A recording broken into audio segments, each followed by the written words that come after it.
आपके channel knowledge tutorial home tutor में।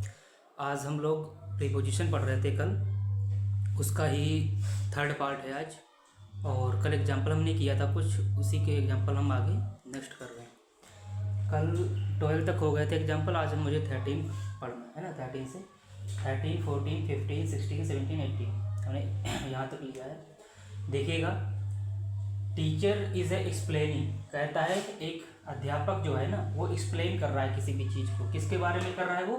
सम health diseases. तो यहाँ पर 3 ऑप्शन दिए गए हैं, एक है अबाउट, एक है ऑफ, एक फॉर है। फॉर आता है किसके लिए? जैसे हम कोई किसके लिए काम कर रहे हैं, इसके लिए काम कर रहे हैं, पर्पज होता है। ऑफ पोजीशन दिखाता है, तो यहाँ पे ना तो पोजीशन है ना तो किसी के लिए काम कर रहे हैं, उसके बारे में एक्सप्लेन कर रहा है। इसका मतलब है यहाँ पर क्या लगाओगे? अबाउट। क्या लगा दोगे?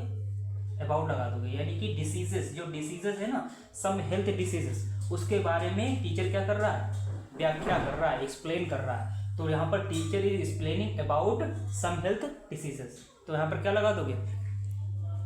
बोलो, अबाउट लगा दोगे ना, यानी कि उसके बारे में। आप तो आएगा नहीं आएगा, क्यों नहीं आएगा? क्योंकि आप पोजीशन दिखाता है, आप सम हेल्थ डिसीज, उसकी डिसीज का एक्सप्लेनेशन मतलब बहुत ही करीब अगर देखा जाए, क्योंकि अबाउट जब पहले से दिया हुआ है तब हम ऑफ नहीं लगाएंगे।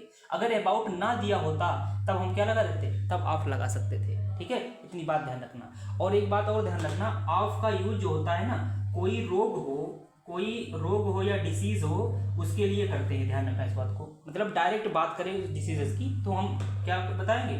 ऑफ आप बता दें, क्योंकि ये तो टॉपिक है, ये कोई डिसीज नहीं है। वास्तव में डिसीज हो तब हम क्या लगा देंगे? ऑफ लगाएंगे। लेकिन अगर यहाँ पर क्या है, यहाँ पर एक टॉपिक है जो एक टीचर क्या कर रहा है? एक्सप्लेन कर रहा है, इसलिए यहाँ पर क्या लगा देंगे?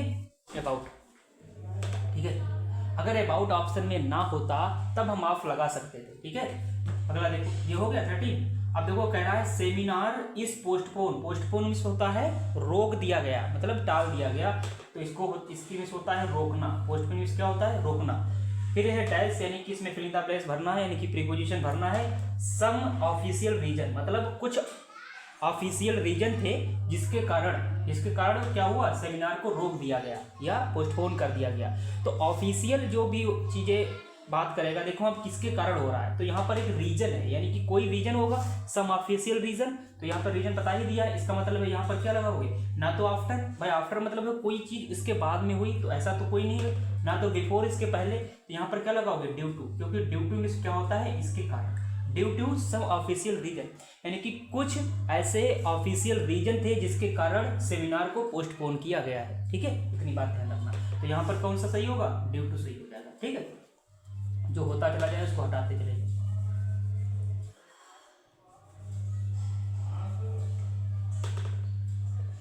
यहाँ पे इशू भी लिख सकते हो, ध्यान रखना इस बात।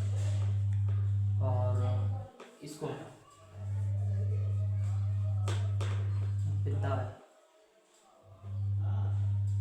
The dumping ground is the river side, यानी क्वेश्चन ये कह रहा है कि जो डंपिंग ग्राउंड है ना वो रिवर साइड के क्या है? आउटसाइड है, या उसके नियर है, या उसके फॉर है। यहाँ पर क्या लगाओगे? क्योंकि यहाँ पर प्लेस की बात कर रहा है तो यहाँ पर लगाओगे ईयर, नियर लगा दोगे। क्या लगा दोगे? नियर, क्योंकि उसके पास की बात कर रहा है, आउटसाइड नहीं है। आउटसाइड का मतलब होता है कोई बाहर।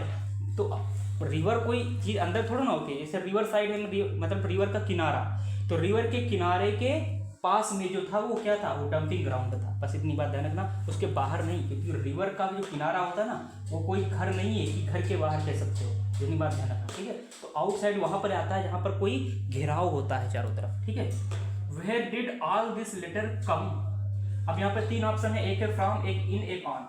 ऑन तो आ ही नहीं, कम ऑन, कम के साथ ऑन तो आएगा ही नहीं कि यहाँ पर, क्योंकि यहाँ पर लास्ट प्रीपोजिशन ही है। ऐसा कभी कभी होता है कि लास्ट में प्रीपोजिशन का यूज होता है, कभी कभी स्टार्टिंग में सेंटेंस को स्टार्ट जब कर रहे होते तब भी हो सकता है। इतनी बात ध्यान रखना। ठीक है, तो कम के साथ में यहाँ पर आता है फ्रॉम। क्या आता है?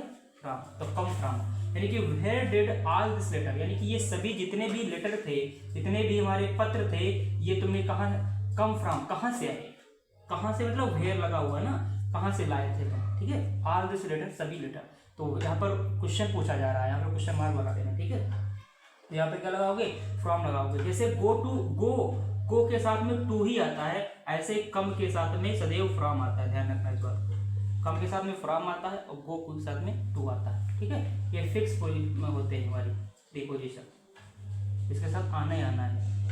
We have to leave this place, कहता है हम लोग छोड़ चुके, हैव लगा हुआ है यानी कि ये बात परफेक्ट हो गई, पूर्ण हो चुकी, यानी कि हमने इस चीज को छोड़ चुके, किस चीज को, दिस प्लेस को। यहाँ पर हमें भरना है, फिर लगा है दे रीच हेयर। अब सोचो यहाँ पर क्या भर सकते हो, क्योंकि यहाँ पर दे लगा हुआ है, दे है एक अपने आप में सब्जेक्ट और एक तरीके से प्रोनाउन है, तो प्रोनाउन का सब्जेक्ट के रूप में यूज हुआ है। तो यहाँ ऐसे कह सकते हो, यहाँ एक सेंटेंस खत्म हो रहा है, इंड हो रहा है, और दूसरा सेंटेंस स्टार्ट हो रहा है। तो इसका मतलब यहाँ पर प्रीपोजिशन एक आएगा जिसमें 3 ऑप्शन दिए हैं, बिफोर, विद इन और ऑफ। ध्यान रखना इस बात को। तो विद इन किसके लिए आता है, जब इंटीरियर की बात करता है, किसी भी चीज के अंदर मूवमेंट के साथ मिल जाता है। We have to leave this place, तो विद इन थोड़ा ना लगा दोगे, क्योंकि विद इन का मतलब होता है अंदर जाना, प्लेस के अंदर थोड़ा ना जाना, वो छोड़ रहा है। तो हम कहें किसके छोड़, दे रीच हियर, मतलब वे जैसे वहां पर पहुंचे उसके पहले, यहाँ पर क्या लगा दोगे, बिफोर। क्या लगा दोगे, बिफोर मतलब हम लोगों ने उस प्लेस को छोड़ दिया वहां पर उनके पहुंचने से पहले। तो यहाँ पर लगाओगे we have to leave this place before they reach here, यानी कि वे जैसे पहुंचे उसके पहले हम ये चीज छोड़ चुके थे।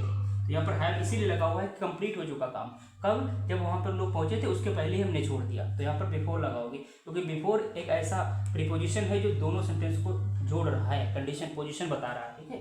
ये बात ध्यान रखना, तो इसको हटा देते हैं,